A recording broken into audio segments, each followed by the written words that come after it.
J'ai rencontré mon mari à l'anniversaire de ma sœur. Il m'a été présenté comme l'un de ses amis. On a sympathisé ce soir-là. On a appris à se connaître, on est tombés amoureux. 1 an plus tard, on s'est mariés. Ce que je ne savais pas à ce moment-là, c'est qu'avant moi, il avait été en couple avec ma sœur pendant 3 mois. Ils avaient rompu à peine 1 mois avant notre rencontre à l'anniversaire. Quand ma sœur a compris qu'il me plaisait, elle n'a rien osé dire. Seules 2 personnes étaient au courant, leurs meilleurs amis respectifs, qui avaient gardé le secret. Quelques mois après le mariage, ils se sont revus et leurs sentiments sont revenus. Oui, ils m'ont trahi, mais ce qu'ils ont fait ensuite, c'était bien pire. Je suis devenue l'obstacle. De mon côté, je croyais que tout allait bien. On parlait de projet de bébé, d'avenir.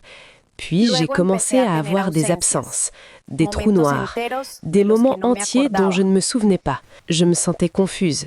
Parfois, je voyais des choses, puis je n'étais plus sûre de les avoir vues. Ils disaient s'inquiéter pour moi, que j'étais trop stressée, trop fatiguée. Ce que j'ignorais, c'est qu'ils mettaient un psychotrope dans ma nourriture, dans mes boissons. Quand je parlais de ce que je ressentais, ils disaient que c'était la preuve que j'allais mal, que j'avais besoin d'aide, qu'un internement serait plus sûr pour moi. Et pendant un moment, je les ai crus.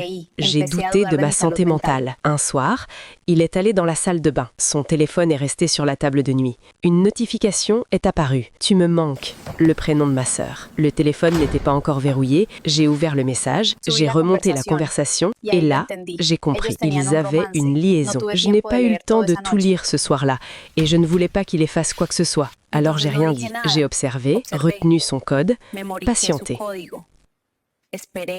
Quand elle a enfin accès à tous les messages, c'est le choc pour Emma. Non seulement ils étaient en couple, mais la dégradation soudaine de son état faisait partie de leur plan. Alors, elle a fait semblant d'aller mal, même si elle ne consommait plus rien venant d'eux. Pendant ce temps, elle rassemblait des preuves. Quand elle en a eu assez, elle a organisé un grand repas pour l'anniversaire de son mari, avec leur famille, leurs amis. J'ai tout révélé. Le mensonge, la tromperie, l'empoisonnement. Dans leurs messages, ils expliquaient vouloir me faire interner, puis faire croire que le soutien qu'ils m'apportaient les avait rapprochés et qu'ils étaient tombés amoureux malgré eux.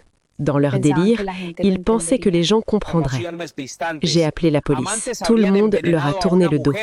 L'enquête a confirmé les faits, les preuves étaient là, ils ont été condamnés, ils voulaient me faire passer pour folle. Mais la vraie folie, c'est de croire qu'on peut détruire quelqu'un sans que la vérité finisse par parler. Likez et abonnez-vous pour les prochaines histoires.